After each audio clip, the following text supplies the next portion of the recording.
अगर आपके पास 18 इंच का गमला है तो उसमें आप 1 लीटर तक भी ये लिक्विड तैयार करके डाल सकते हैं। और अगर 12 इंच का गमला है या छोटा है तो उसमें कम से कम 1 गिलास ही काफ़ी रहता है। दोस्तों ये बहुत ही बेहतरीन काम करता है फंगस को ख़त्म करने के लिए, जड़ों को मजबूत करेगा, रिपेयर करेगा। जड़ों के अंदर कोई भी अगर कीड़े लग चुके हैं तो उनको ये मुकम्मल तौर पे भगा देगा, वहाँ से आपके पौधों की जड़ों को बिल्कुल हेल्दी बना देगा। तो आप किसी भी प्लांट के अंदर इसका इस्तेमाल कर सकते हैं। अस्सलाम वालेकुम दोस्तों, welcome to my organic plants garden. दोस्तों अगर आपके पौधे भी ड्राई होते जा रहे हैं, पत्ते झड़ रहे हैं, पत्ते पीले हो रहे हैं या पत्ते मुड़ रहे हैं, जिससे आपके पौधे की ग्रोथ मुकम्मल तौर पे रुक गई है और ना ही आपके पौधे के ऊपर कोई फल फूल लग रहा है, ना ब्रांचेज आ रही हैं, तो आज की इस वीडियो के अंदर हम इनकी वजूहात जानेंगे कि हमारे पौधे क्यों सूख रहे हैं और हमें कौन सी गलती नहीं करनी चाहिए पौधों को लेकर। अगर आपके पौधे ड्राई हो चुके हैं या धीरे धीरे हो रहे हैं, पत्ते झड़ जाते हैं, कलियां नहीं बनती, फ्लावरिंग प्लांट है या कोई फ्रूटिंग प्लांट है उसके ऊपर फ्लावर्स आके झड़ जाते हैं और प्रॉपर आपके पौधे की ग्रोथ रुक चुकी है, तो इस वीडियो के अंदर मैं आपके साथ चंद केयर टिप्स भी शेयर करूंगा जो आपके पौधों को सूखने से बचा सकती हैं। और इसके साथ हम एक ऑर्गेनिक फंगीसाइड प्लस फर्टिलाइज़र का इस्तेमाल करने वाले हैं।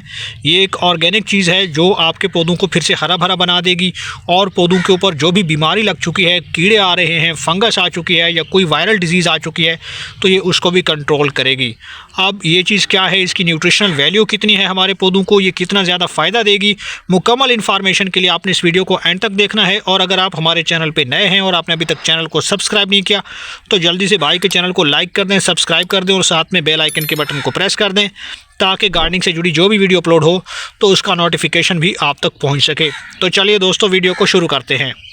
तो दोस्तों हमारे पौधे ड्राई क्यों हो जाते हैं, हमें कौन सी ऐसी गलती नहीं करनी चाहिए या करते हैं तो दोबारा दोहरानी नहीं चाहिए, क्योंकि हमारे पौधे काफ़ी नाजुक होते हैं और इनका अगर हम अच्छे तरीके से केयर नहीं करेंगे, इनकी देखभाल नहीं करेंगे तो हमारे पौधे जो है वो अच्छे से ग्रो नहीं करेंगे और अच्छा रिस्पॉन्स हमें नहीं देंगे। मतलब ये कि इसके ऊपर ना तो फल फूल लगेगा और ना ही कलियाँ बनेंगी और ना ही ये फ्रूटफुल होगा। तो सबसे पहली बात यह है दोस्तों पौधों के लेकर कि पौधा हमारा ग्रोथ क्यों नहीं बढ़ा पा रहा, ये बुशी नहीं बन रहा या ये बीमार हो चुका है, कमज़ोर हो चुका है, पत्ते सड़ रहे हैं, पत्ते पीले हो रहे हैं, मुड़ रहे हैं, तो दोस्तों काफ़ी सारी बीमारियां हमारे पौधों के ऊपर अटैक करती हैं। सबसे पहली बीमारी यह है फंगस। फंगस अगर आपके पौधों की पत्तियों के ऊपर अटैक करेगा तो फिर उसकी निशानी यह है कि पौधों के पत्ते काले हो जाएंगे, धब्बे पड़ जाएंगे और डिसकलर हो जाएंगे, तो ये भी फंगस की वजह से हो सकता है।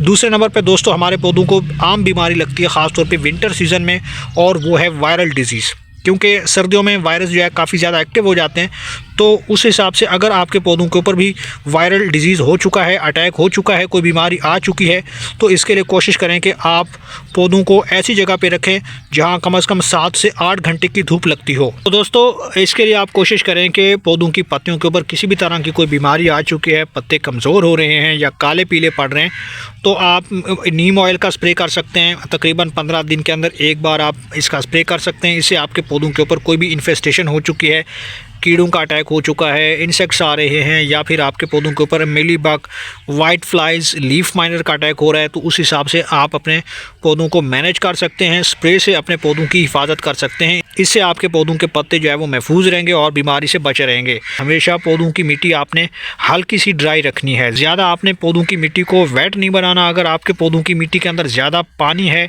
और आप ओवर वाटरिंग करते हैं, ज़्यादा पानी देते हैं, गमलों के अंदर भर भर के पानी दे रहे हैं, तो ये सबसे कॉमन हमारी मिस्टेक होती है। इससे हमारे पौधे मुकम्मल तौर पे ख़त्म हो जाते हैं। धीरे धीरे आपका पौधा ऊपर से नीचे की तरफ सूखना शुरू कर देता है और कमज़ोर हो जाता है। तो दोस्तों इस मकसद के लिए कोशिश करें कि आप अपने पौधों की मिट्टी के अंदर हल्का सा मॉइस्चर बनाए रखें। ज़्यादा पानी आपने बिल्कुल नहीं देना। कम से कम विंटर सीज़न में 4 से 5 रोज़ के बाद आप हल्का सा पानी जो है वो मिट्टी के अंदर डाल सकते हैं किसी भी गमले के अंदर। चाहे आपके पास वेजिटेबल प्लांट है, कोई फ्लावरिंग प्लांट है, लेमन का पौधा है, टमाटर के पौधे हैं, और उन सब में आपने मिट्टी के अंदर हल्का सा मॉइस्चर ज़रूर बनाना है। अगर बहुत ज़्यादा मिट्टी ड्राई होगी तब भी आपका पौधा जो है वो अच्छे से ग्रो नहीं करेगा, और अगर बहुत ज़्यादा कीचड़ होगा तब भी आपका पौधा जो है वो नुकसान उठाएगा। तो इस चीज़ का आपने ध्यान रखना है। तीसरे नंबर पे दोस्तों जो सबसे इम्पोर्टेंट बात है वो यह है कि मिट्टी हमने कैसे तैयार करनी है, क्योंकि मिट्टी जो है वो सबसे मेन आप कह सकते हैं कि स्ट्रक्चर होता है किसी भी पौधे की ग्रोथ को लेकर। पौधे जो है वो ऐसी मिट्टी में ग्रो करते हैं जो पोरस हो, हल्की हो, और आपके पौधों की मिट्टी जो है वो वेल वेल ड्रेन हो और साथ में न्यूट्रिएंट्स रिच हो। तो हल्की मिट्टी का आप इस्तेमाल करें, ज़्यादा आपने हार्ड मिट्टी इस्तेमाल नहीं करनी। किसी भी पौधे की ग्रोथ को लेकर ये सबसे इम्पॉर्टेंट फैक्टर होता है।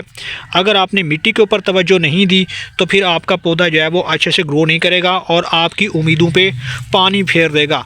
तो इसके लिए आप पौधों की मिट्टी अच्छे से तैयार करें और भल मिट्टी का आप इस्तेमाल करें, जो अक्सर आपको किसी भी नर्सरी से मिल जाएगी। आसपास की जो भी नर्सरी होती है वहाँ से ये 50% आपने भल मिट्टी लेनी है और 50% आपने कोई भी वर्मी कंपोस्ट या फिर गाय के गोबर की खाद जो है वो ऐड करनी है।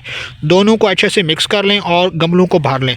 ऐसी मिट्टी के अंदर आपके पौधे 100% ग्रो करेंगे, जड़ें ख़राब नहीं होंगी, जड़ें अच्छे से फैलेंगी, आपका पौधा लश ग्रीन रहेगा और ज़्यादा ब्रांचेस और ज़्यादा कलियाँ और फूल और फ्रूट भी आना शुरू हो जाएंगे। आपके प्लांट का जो भी रूट स्ट्रक्चर है, जो मिट्टी के अंदर बाउंड है, वो धीरे धीरे ख़राब हो रहा है, गल सड़ रहा है, इसलिए आपका पौधा जो है वो अपनी ग्रोथ से नहीं बढ़ा पा रहा और वो एक ही जगह पर रुका हुआ है या फिर पत्ते जो है वो उसके झड़ रहे हैं। तो आपने करना यह है दोस्तों, आसान सा तरीका है, इस चीज़ का आपने इस्तेमाल करना है। ये 100% ऑर्गेनिक है। ये चीज़ आपके पौधों को ज़्यादा से ज़्यादा न्यूट्रिएंट्स प्रोवाइड करेगी मिट्टी के अंदर और बेहतरीन परफेक्ट एंटी फंगल है, जो कि आपके पौधों की मिट्टी के अंदर कोई भी फंगस लगा हुआ है, कोई ऐसा ख़तरनाक फंगस लगा है जो आपके पौधों की मिट्टी के अंदर फैल रहा है, तो ये उसको रोक देगा और कंट्रोल करेगा। पेस्ट को भी कंट्रोल करता है। इसका आप इस्तेमाल पत्तियों के ऊपर भी कर सकते हैं और मिट्टी के अंदर भी कर सकते हैं। अब ये चीज़ क्या है दोस्तों, तो ये है नीम केक, यानी कि नीम की खली। ये आपको किसी भी गार्डनिंग स्टोर से आसानी से मिल जाता है। बस इसका प्रॉपर आपने ख्याल रखना है कि इसे कैसे जो है वो अपने पौधों पे अप्लाई करना है, कब कब अप्लाई करना है और इसका तरीक़ाकार क्या है। दोस्तों यहाँ पे मेरे पास ये तैयार हो चुका है पानी के अंदर, क्योंकि मैंने ऑलरेडी पानी जो है वो ले लिया था एक गिलास के अंदर और इसका थोड़ा सा टुकड़ा जो है मैंने इसके अंदर डाल दिया था। मैंने अभी इसको स्ट्रेन कर लिया चूँकि, और ये बिल्कुल प्योर हमारे पास जो ऑर्गेनिक लिक्विड है ये तैयार हो चुका है इस नीम खली से। आप भी इसी तरीके से तैयार कर सकते हैं। इसके अंदर जो भी अल्कलाइड है वो आप निकाल लें, एक्सट्रैक्ट कर लें अच्छे तरीके से और फर्मेंट कर लें। पानी के अंदर ये फर्मेंट हो जाता है। अगर आप 1 से 2 लीटर पानी ले लेते हैं और एक बड़ा टुकड़ा उसके अंदर डाल देते हैं, 24 से 48 घंटों के बाद, कम से कम 2 दिन के बाद हमारे पास इस तरीके से ये फर्टिलाइज़र जो है तैयार हो जाता है, प्लस एंटी फंगल। तो इसको इस्तेमाल करने का तरीका ये है दोस्तों, तो आपने 50% पानी लेना है और 50% ये अल्कलाइड लेना है। नाइट्रोजन भी है, पोटाशियम भी है, फास्फोरस भी है और साथ में आपके पौधों की मिट्टी के अंदर फंगस को ये मुकम्मल तौर पे एलिमिनेट कर देगा। पौधों की जड़ों में डायरेक्ट मिट्टी के अंदर इस तरीके से डाल देना है। 12 इंच का गमला है या छोटा है तो उसमें कम से कम 1 गिलास ही काफ़ी रहता है दोस्तों। तो उम्मीद करता हूँ कि आपको ये वीडियो पसंद आई होगी। वीडियो पसंद है तो वीडियो को लाइक कीजिए, शेयर कीजिए और भाई के चैनल को सब्सक्राइब कर दीजिए।